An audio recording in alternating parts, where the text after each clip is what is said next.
All right, guys, welcome to this week's episode of the Blooming Podcast. This is episode number 92. And can you believe there's such thing as a brain trainer? I'm talking to Jeanna Rice. She's an amazing brain trainer. You're going to learn everything she does. She's going to teach you all things healing the brain, working your brain muscle, getting it healthy. You're going to learn how that benefits you, how you can work with her. Might even get a discount if you mention that you come from the Blooming Podcast. So I hope you guys enjoy this episode. If you do, subscribe to the channel. And if you want to listen to it in your earbuds, the link's below and you guys can listen to it on Spotify or Apple Podcasts or everywhere else that podcasts are found. Stay tuned.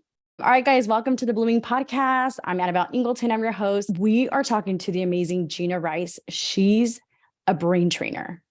What is a brain trainer? I don't even want to explain too much. I just want to get straight into it.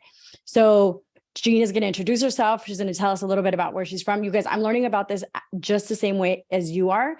I do know a little bit more than you guys do because I've actually used the techniques that she does with people many, many years ago. And when I found her on Instagram, I was like, oh my gosh, she needs to be on the Blooming Podcast because you guys know I'm all about all things healing, behavioral change, and healing the brain. So she's going to give us all the good. So Jeanna, welcome to the Blooming Podcast. Thank you, Annabelle. Thank you so much for having me. I just love all the work you're doing. And I'm so excited to talk about the technology that I'm using to help people improve their brain. So awesome. Well, tell us who you are, where you're from, and then tell us all the good stuff that you're doing with people. Of course. So my name is Jeanna Rice. I'm based in Boise, Idaho. I am the founder and owner of New Rice Brain Balance. I'm a certified brain trainer through Neurooptimal, and I help people address a wide variety of symptoms and conditions naturally using an advanced technology called neurofeedback. What is neurofeedback? So neurofeedback is an advanced technology, and it teaches the brain how to improve its functioning.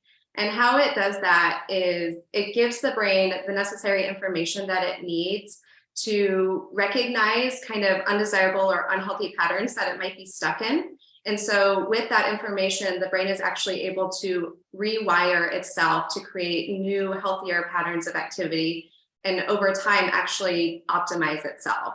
And why this is amazing is that the brain is the control center of our lives. Everything we think, we feel, we do, we function, it all stems from the brain. The brain is the root of this. So when you focus on improving your brain function and brain health, it really has a ripple effect on all areas of your life: emotional, mental, physical, and relational health. So it's absolutely incredible what neurofeedback can do. So, okay. So it's a treatment that helps us feel better, think better, relate better to people. Is it a machine? Is it a therapy? Tell me how you do it, because I want to do it already. Okay. Yeah. So it's a technology, and I will say it's good to differentiate. It's actually not a treatment. It's not a medical treatment. It's a brain training process, and it's good to distinguish that. Well, and I should back up. There's different types of neurofeedback. There is a clinical form of neurofeedback where someone could go in and have a brain map done, and they could say, oh yeah, we can see, there's your patterns of anxiety or your patterns of insomnia, whatever it may be, and they would create a protocol to address that. So that type of neurofeedback is really working to address something very specific, and it's only working on those specific brain wavelengths or frequencies. So the neurofeedback that I use is different. It's kind of a holistic approach. So it's looking at the entire brain and saying, how can we optimize all of the brain wavelengths all at the same time, while also ensuring that the brain is actually in control and deciding how it wants to respond to the feedback. So how it works is someone would come in. I have this checklist of symptoms and conditions that someone would say, yes, no, I'm dealing with these things. And there's all these kind of crazy things that you wouldn't even. What are some examples of something that somebody might come to you for treatment for? Totally. Typical things would be like anxiety, depression, ADHD, someone on the autism spectrum, trauma recovery, addiction recovery, the aging brain. Those are kind of like the typical things. But then there's surprising things, like there's like autoimmune issues that it can help with.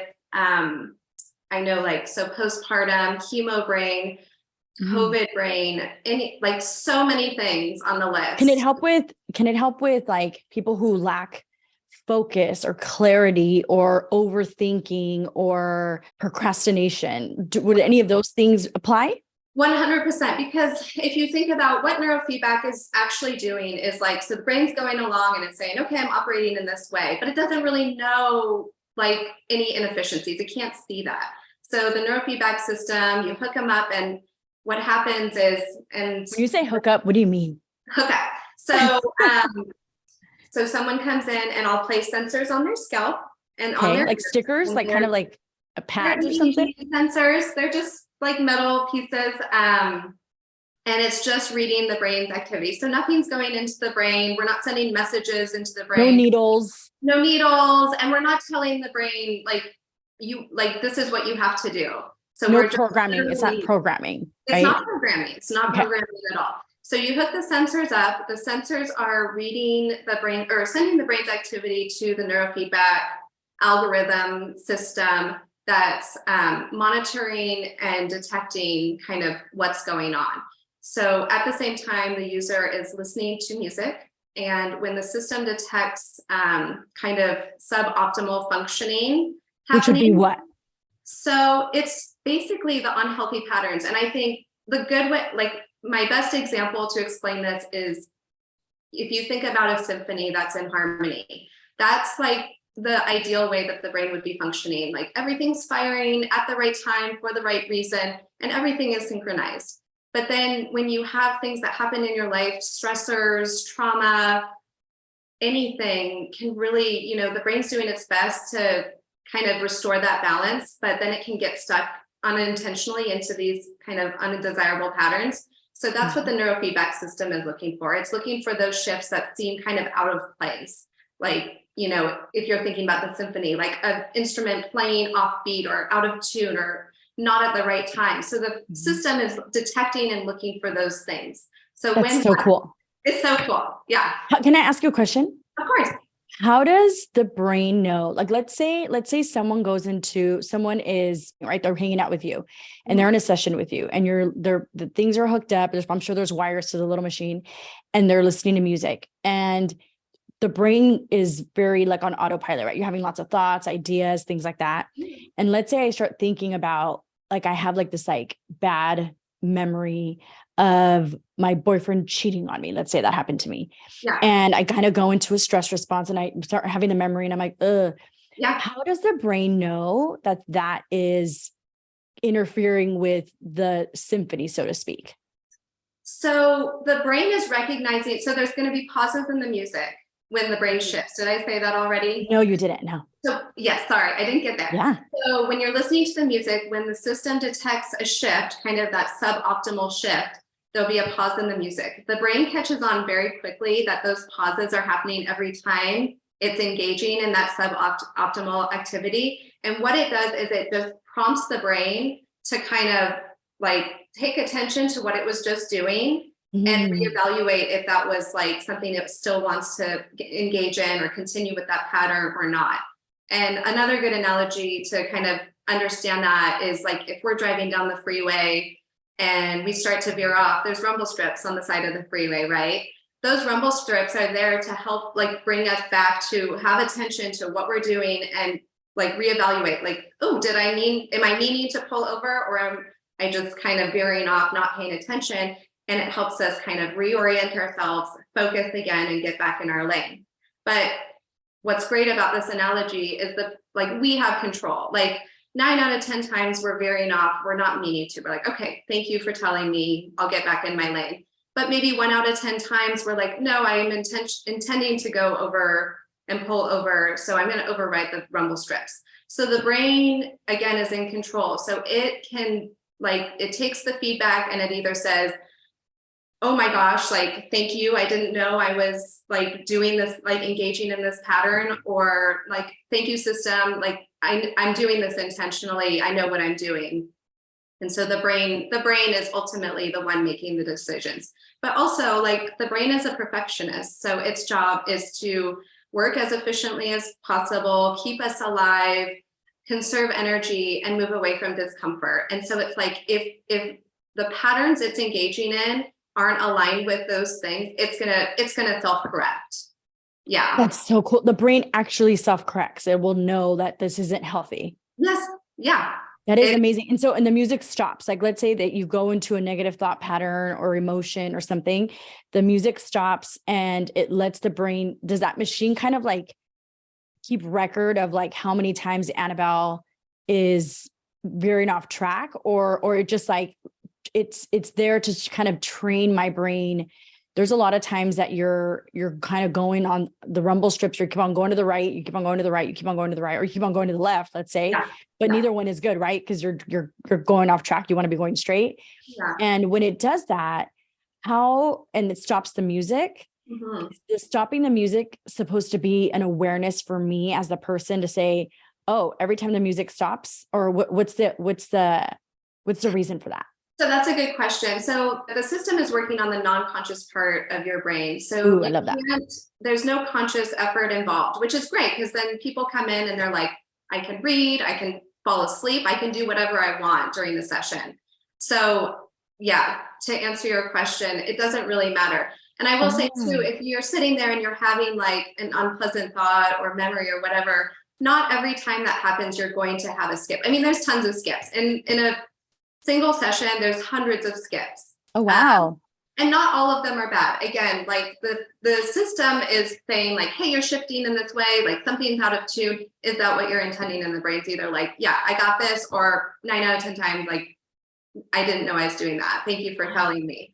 But also, to answer your question, the system is not recording your brain's activity. If you were to go do a brain map and do like the clinical approach, they do track and keep track, because they'll say, okay, yeah, here's where you're improving. But really, Neuroptimal, the system that I use, it's like the life experience, like what people will walk out feeling and the changes they'll see in their lives speaks for itself. So what do they feel? What do most clients feel as a result of doing this work? So yeah, after the first few sessions, most people will report feeling calm, clear, focused, better sleep. Those are kind of the first like positive shifts people will see. But then, like, for me, it took a few sessions and I was like, oh, and sleep was like my biggest issue. I had chronic insomnia for years. And so I was like, for it to shift in that way, for my sleep to start improving, like working better than anything else I had ever tried, I was like, oh my gosh, this is the real deal. I'm so excited. But then also I had some anxiety. And so I could feel the anxiety was kind of melting away.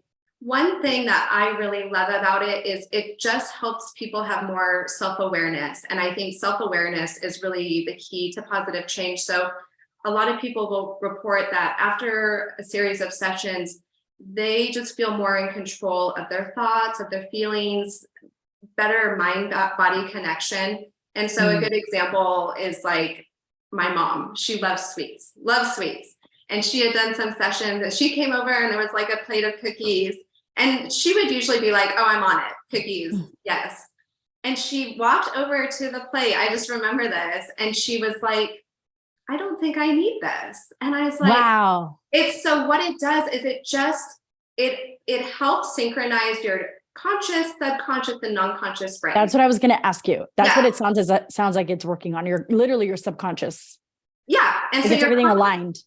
Exactly. It's becoming aligned. Your conscious brain, what we actually want, has more control, which is so amazing. Oh, that's amazing. Okay. Yeah. So I bet every woman that's listening is like, I can lose weight doing this, first of all, because there's so many times that we overeat on autopilot. Like I work with a lot of women in Bloom, and one of the main thing we work on is the purpose of Bloom is to help women find and remove limiting beliefs that are that are living in your subconscious, right? In your younger implicit parts, so that we can, I say, like, bring them up above water so we can look at them and understand where they came from, understand what they're making you do. Like, let's say it's overeat, and to deal with like some type of dysregulation or adaptation or whatever.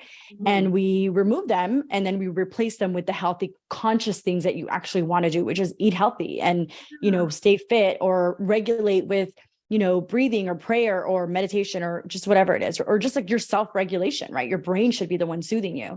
For example, I've been in the middle of a launch. Like we're talking today, we're doing this interview Friday, December 16th, which is right before this interview actually goes live. So this is pretty rough for me. I typically tend to film or record very like weeks and weeks in advance.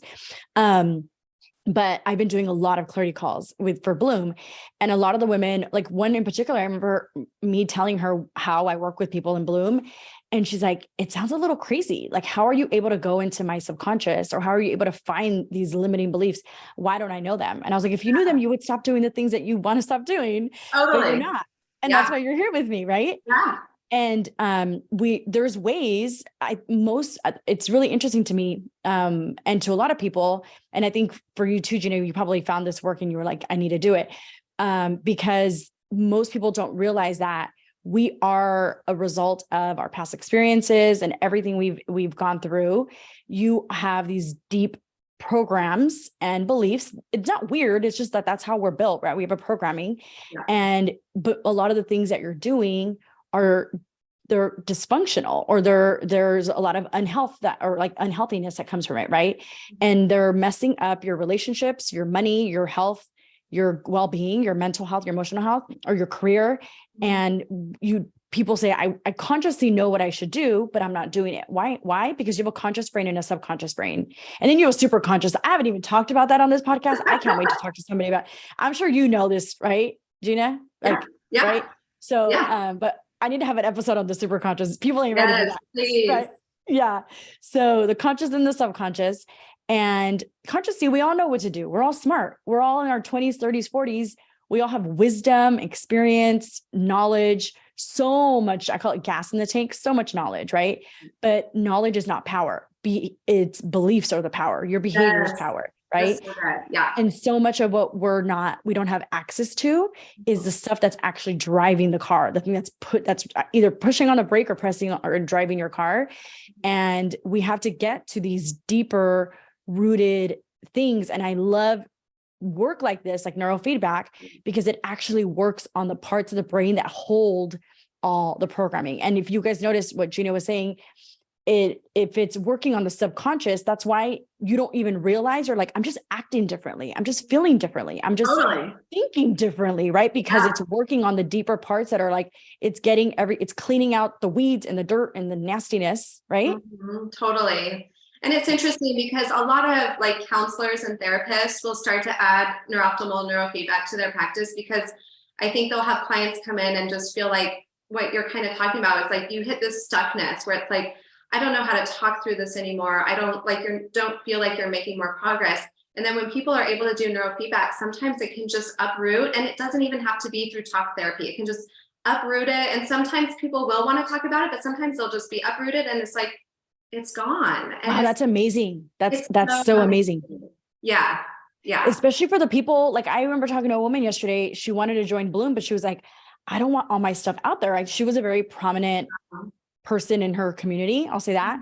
And I think that if her being in a program like that, there was, for her, I think in her mind, there was too much to lose rather than to gain. So I was like, okay, I'll refer you to somebody that does one-on-one coaching, because she literally needed the privacy factor. Right. Yeah. But the fact that you can do this kind of work without even verbally working on it is pretty freaking amazing. It really is. And I am a big believer now. I mean, just with neurofeedback and brain health, is like when people, you talk about stress, and stress is totally like, this epidemic in our culture and society. And it's like 75 to 90% of people who are going in for doctor's visits are due to stress related symptoms and conditions. And what is the first thing we always do? It's like, we look at the physical, like, okay, how can I address the physical symptoms and get to the root of that? And it's like, well, like if you're not addressing the underlying emotions and like the work that you're doing, Annabelle, and like what's actually in the subconscious that's driving that car, like you say, it's like, it sometimes feels like it's still a Band-Aid fix. Like Yes, you it's can a take all symptom. the supplements. Like even for me, I love a natural approach, and that's why I love neurofeedback, because it is natural. But it's Yeah. like It's I interesting that tech could be natural. I know, isn't it? Yeah. And it is when it's like it's it's honoring the body and it's empowering the brain to like move into the balance that it wants to. It's facilitating that process. Like brain has that amazing capacity and ability to rewire itself. And the other analogy that I love to give, it's like holding a mirror up to the brain and just like if the brain has never seen how it's operating, it's never gotten that like constructive feedback.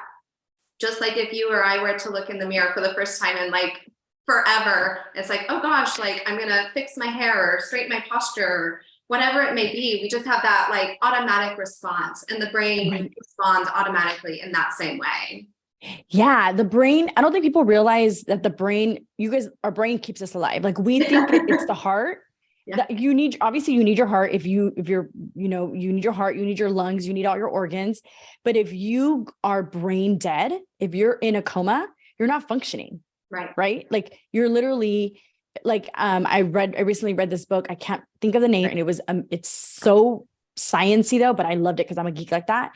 And he was telling the story of these doctors that test or work on people that are in comas, and they want to see how much ability to consciousness or how much like function they have if they're in a vegetative state or in a coma. Mm-hmm. And they've done tests on people, like they've hooked up their brain, and these people were in comas, you guys. Okay. They did 2 exercises. There's a way that the brain looks if you're walking through a house. Like if you're like doing something like that, there's a way that the brain looks. Yeah. I know you know what I'm talking about. Yeah. And there's a way that the brain looks if it's doing another function. Oh, I should have written this down. I didn't know I was going to talk about this. Otherwise I would have come up with a better example. Okay. But there's like these 2 different things that the brain will do if it's like walking through a house, and the brain will look a different way if it's doing this other thing.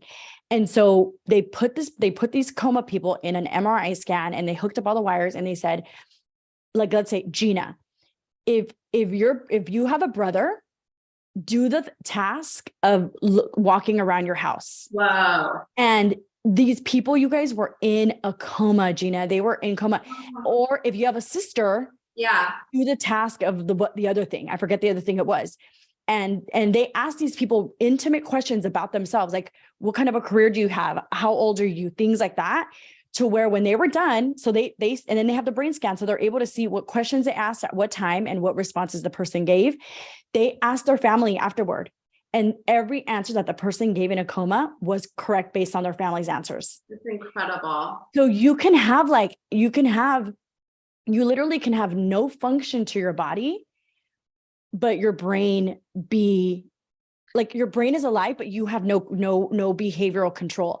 This is very similar to the work that we're talking about, right? Yeah. You can be alive and you could be alive moving through life, but have no connection to your, like, you're not literally driving your car. Like, you're like, Annabelle, I'm alive. I want to do this stuff. You're like, but your body's not moving. You're laying in bed and you're pressing on the brake.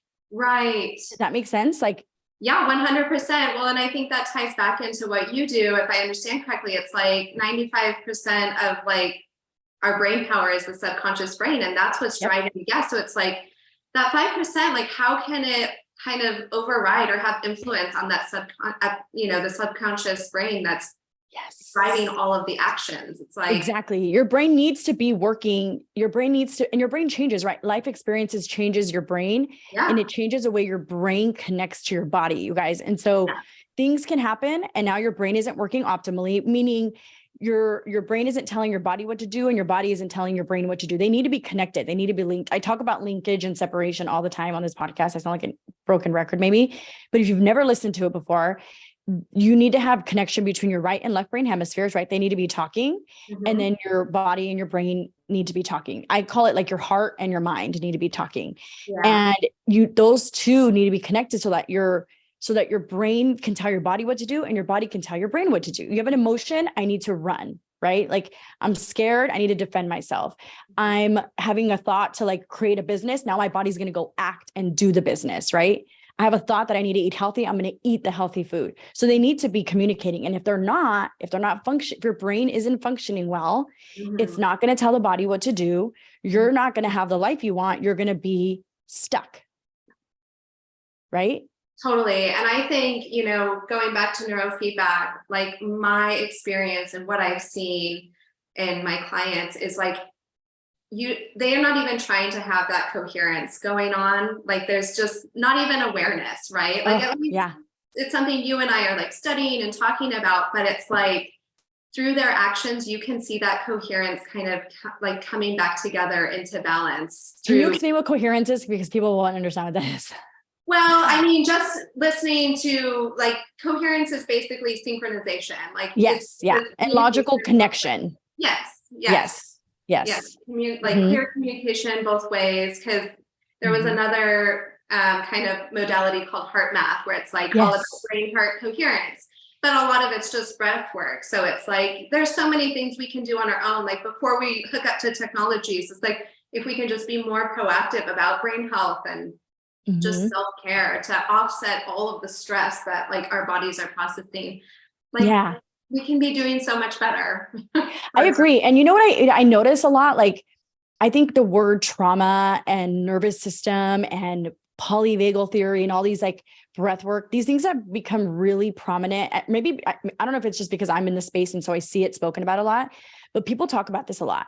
And I think it's very trendy to talk about that. And like, I got triggered, I got activated, my nervous system, attachment style, all these things. Right.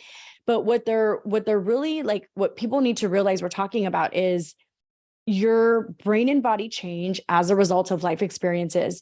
But more importantly, what's the thing that changes the most is your brain.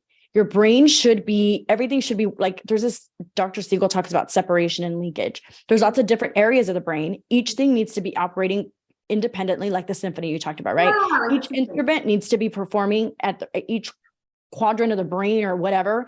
I talk more left, right brain hemispheres.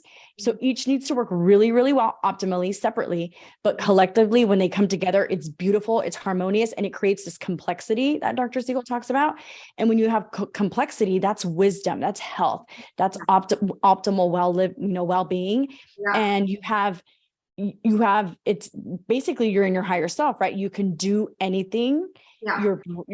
Everything's just working at a really high level. You make a decision, you have a thought, your brain understands it, you take action, you have a feeling, you take action, you listen, you soothe yourself, you don't get overwhelmed, you can manage your emotions. Everything's connected, and you're doing what you say you're going to do. You're not doing what you're saying you're not going to do. And you don't have any of this autopilot behavior, this self-sabotage that everybody talks about. I love that so much. Yeah. And that's the goal, right? That's the goal. Yeah. Yes. Yeah. That's what everybody comes to me saying, like, I don't know why I'm not doing this thing. And I know how to do it and I'm not doing it. It's so frustrating. Yeah. Or I'm eating the cookies and I know I need to not eat it because I'm on a diet, but I can't stop. Or I can't stop yelling at my husband. I'm so mean to him or my kids when I know I want to be a good mom. Right. Yeah, totally. Well, and I think too, what you touched on, the polyvagal theory, and I don't know how much your listeners and how much you talk about that, but we're just kind of stuck in that sympathetic mode much more frequently than however 100 years ago, just because again, it's like we have so much input coming in and our poor brains and bodies are just trying to process all this, and then we're not like offsetting that stress. Anyway, so it's like we're stuck in the sympathetic state, which I certainly was before I did neurofeedback. And it's pretty cool because neurofeedback really is working to help like get you into that parasympathetic state. So it's like, you can get back to that rest, digest, restore, repair. And that is aligning with what you're saying. It's kind of that optimal wellness, that kind of like higher social engagement, right? You're safe. Yeah. Yes. So that is for me too. It's the goal, right? It's like, it is working towards, that's what I want for everyone. But for me, it's like, people just don't know about all these amazing like modalities out there, like what you're doing and neurofeedback. So a lot of my mission is like creating awareness and education so people can learn about it and try it and hopefully like have life-changing experiences like I've had. Yeah. Oh my gosh. I want to try it again. So I forgot to mention this. The reason I don't even know how I think you came up on my Explore tab, because God knows that I'm always looking at nerdy science stuff on Instagram. And I saw your page and I was like, whoa, this is dope. And so I started following you. And the reason it attracted me is because my ex-father-in-law is a psychologist, and when he knew my ex-husband and I were having a bunch of issues and he knew I had PTSD, he was like, let's do some neurofeedback. I'm like, this is weird. So I would, like, when I would go to his house and we would like go to dinner, before dinner, I would go like in his room and he would set it up for me. And I would just sit there and like look at my phone and I would do it. I was like, I don't know what I'm doing, but I love my father-in-law. So I'm going to just do it. And I did. He's like, I felt changes, but I didn't understand why. And he was just like, Annabelle, just trust me. And I do trust it. I trusted him implicitly. So I just did it, but I didn't know what it did to me. I just understood that something changed. And my husband at the time was like, keep on doing it, Dad. Yeah. Yeah.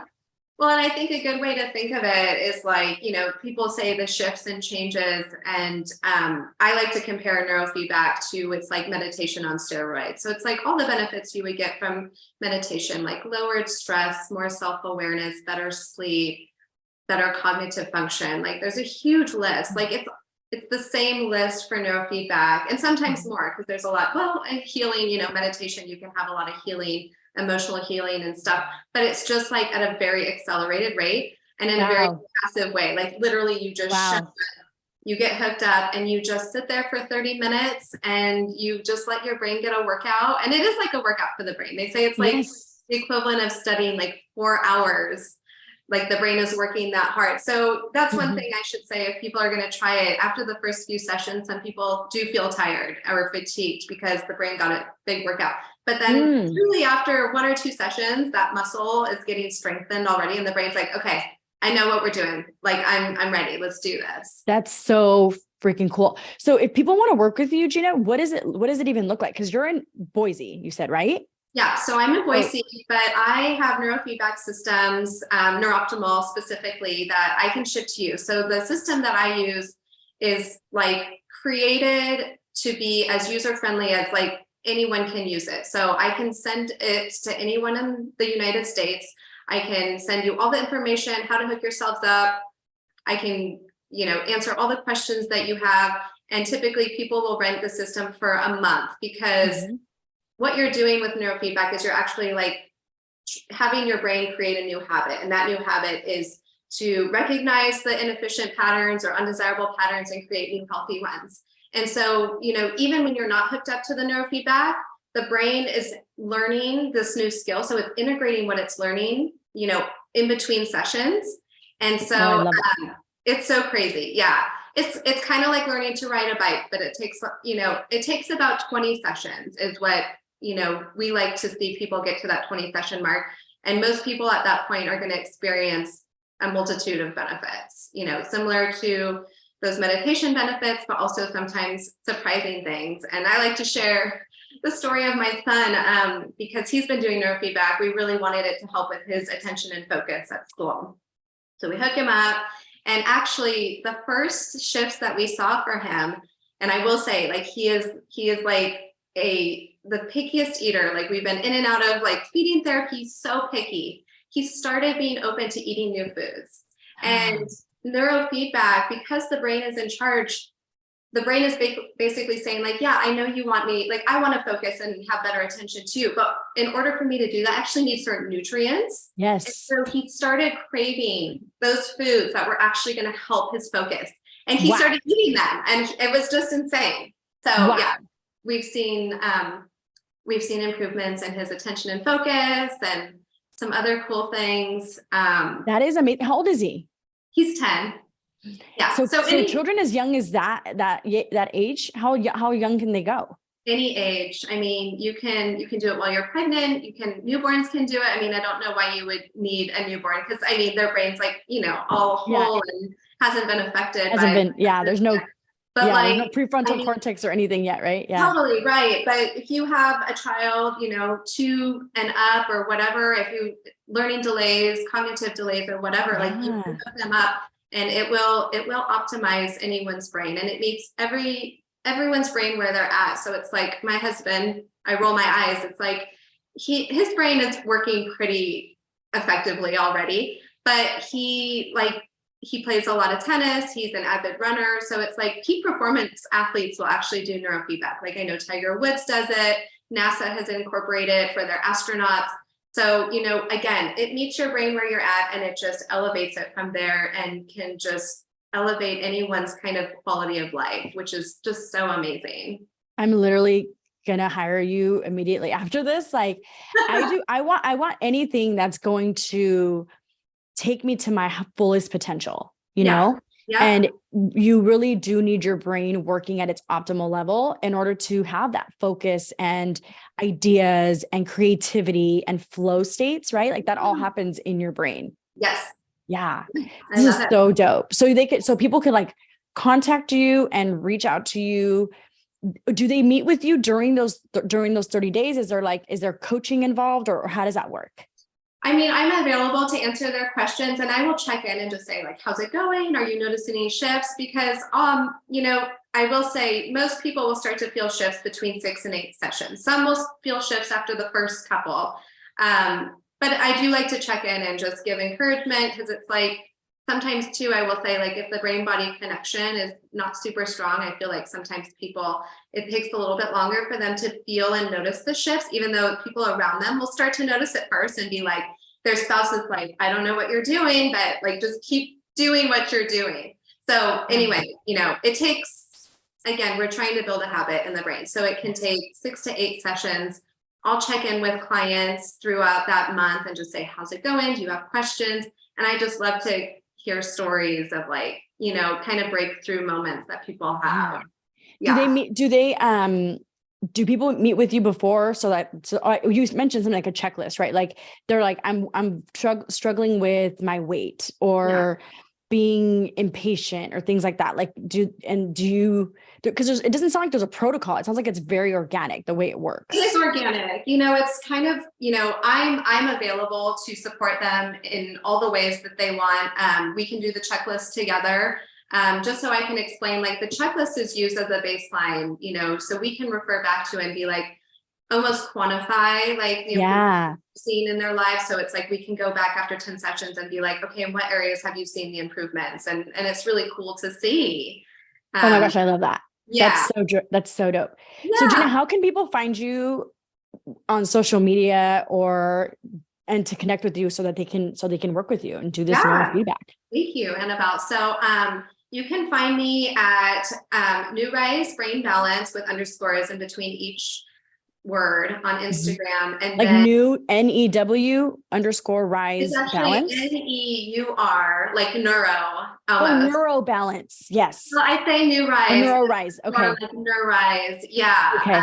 So NEURISE underscore brain underscore balance. That's my Instagram. And then my website is newrisebraintraining.com. So I'm working on kind of integrating the same name, but that's what it is for now. And we'll put all the links in the show notes, her Instagram, her website, all her contact stuff. It'll all be here in the show notes for you guys. Is there any tips that you can leave us with, Jeanna? So anything that we can do before, or just like anything that you can help us with our brain now, like anything that we can do to help ourselves now? Yeah, I do have a favorite brain tip that I love to share with people. It's like, when you hear these things, it's like, I just have to tell everyone and spread the word, because we don't know what we don't know. Yeah. So this one, I have to credit Jim Quick. He's an amazing brain coach out there. But what I had learned from him is, I had this horrible habit of when I'd wake up in the morning, I'd look at my phone and I'd scroll my phone. And what he says is that's like the absolute worst thing you can do to your brain for a couple of reasons. No. I always do that. I know. It's like everyone does it. It's just habit. But now I keep my phone out of the room to just make sure that I don't do that, even if it's for 15 minutes. And the reason why is when you are waking up, you're, in a sleep state, that's delta, and your brain is slowly coming out of that sleep state into that alpha theta state. And that state is like this magical state where it's like, if you're a meditator, that's the state you're trying to achieve. If you're doing like clinical neurofeedback, they're often training for you to get to that alpha theta state. What happens in the alpha theta state? What's that? What happens in the alpha theta state? So it's the state where you're calm, focused, clear-headed, but also very creative. Yeah. And it's the state where I find that it's like things can just flow. Like if I just put a pen to paper and just start writing down, it's a great way for the brain to just kind of it's like a brain dump. Like, You know what I noticed, Jeanna? I'm going to interrupt you because I'm so sorry. I feel like I say this to my friends, my close friends. I feel like God always wakes me up at 3:30 or 4 in the morning. And I get literally the best ideas at 3:30. I just lay there and I'm like, all right, Jesus, it's like this agreement that him and I have now, where I just wake up in the morning and I just know I need to lay here because I'm going to get some downloads from him and I'm going to get it all. So this makes so much sense to me now. Right. You're in the alpha theta state. So it's that state of insightfulness. So totally, like your brain is just in that state. And this is great too. Like if you don't want to write, you could do affirmations, because then you're like having easier access to that subconscious state. Yeah. So yeah. What should they be doing? What should we be doing at that time? Like if we do wake up and we're like in bed, you know, you're opening one eye. I always like have one eye open at that time. I can't see well. What should we be doing at that time instead of our phones? I mean, if you can journal, like I'm not a journaler, but I will just sit there with a pen and paper and the thoughts will just start to come. Your brain has information it wants to get out. It wants it wants to have that output, because we have input all day from, you know, all the stressors, everything we're putting in. And it's like, you know, distraction, phone, constant input. So the brain just needs an opportunity to have that output. And I like to think of it as it's like the junk closet, right? So it's like, we just keep shoving information in the brain and we're like, process. And the brain is like, just on overload. And so giving the brain just that moment of like, okay, let me clear the clutter out. Let me organize myself. Let me prepare for the day. Like that is the perfect opportunity to do that. So yeah, I would say journal if you can, or just sit in quietness and just see what and notice like the thoughts, let the thoughts come and just let the thoughts just come, almost like a meditation, you know, but I would say don't try to control or clear your mind. Just let the thoughts come. Yeah. You want things in there. You don't want it empty. That output, like brain and body. Like, what are you trying to tell me today? Yeah. I love that so much. This makes so much sense to me. I feel like I make sense because I mean, and listen, I thought I was special. Like God gives me downloads, but it makes sense that I'm in that theta state. And that's like the state of like, it's almost when you could be, I don't want to say hypnotized. Most children at that age, when you're at the first 7 years, you're in that state, right? Yeah, exactly. That's why that's why children, it's basically programming, is all that programming is happening in those first 7 years. And that's why they're so imaginative and creative, because they are operating in that alpha theta state. Yeah. Yeah. And I think that's why I read the Bible in the morning, because I want God's word to like infiltrate my brain first thing in the morning. Like it's really important to me. If I don't do that, I feel so off now, because my brain has gotten really used to just having that first thing. And I mean, it's like 30 minutes after, but still like it is the first thing that I do. But now I'm really going to the phone, I'm really going to put it away. Totally. And just see, because what's funny too, is like now if I'll like try to look at my phone, because I've not done it for so long, I can feel my brain is like, no, like it's more sensitive to it. And it's like, no. That's so interesting. Oh, well, I'm going to do that. My one of my pastor friends said, he's like, he puts his phone like in the kitchen or something, like away, because he wants the first thing to be he's like, I want to wake up and like get my coffee and read the Bible. Yes. And he's like, if you start with the phone, you start looking on Instagram, you start doing all this. He's like, you get really distracted. And it primes your brain for distraction for the rest of the day. And if you see something on social media or whatever, that's going to like initiate that stress response, it's like, that is not an ideal way to start the day. Yeah, you're just like all activated and you're stressed out because you saw somebody is gorgeous and skinny and you feel fat and now you feel like crap. Totally. And then you have those negative thought patterns, which we want to break with. That's such a great tip, Jeanna. That was so good. Thanks so much. I love it. Yeah. Thank you so much for coming on here. You guys, was this like helpful or was it helpful? This was so good. I feel like I'm all about helping you guys change your behaviors in the best way possible with the best products, the best tools. How awesome was Jeanna's information? This is so great, Jeanna. Thank you so much. And if people want to work with you, they could just reach out to you, right? Either Instagram or your website. Yes, that's perfect. And I wanted to offer all of your listeners a discount because I'm just so grateful for them listening. So if anyone reaches out and if you reference this podcast or Annabelle, I'm happy to offer anyone a 10% discount on your feedback rental. Jeanna, that is so awesome of you. Thank you. So you guys, if you guys don't take advantage of this, like I'm doing it. Can I get my own discount? You can get your own discount. Oh my gosh, so fun. Thank you so much for coming on. This is so awesome. I know this served people and I can't wait. The tip alone, the fruit in the morning tip alone was worth it, but everything else was so great. Thank you so much for doing this work, Jeanna. I can't wait I hope like a lot of you guys take advantage of this work. It's doing the deep work without like literally going into it like verbally and physically, and something just does the work for you. I mean, you can't beat that. Literally can't beat it. It's amazing. And I just love for people to try it themselves and see how they feel. Because I'm obsessed. Worth a shot. Yeah.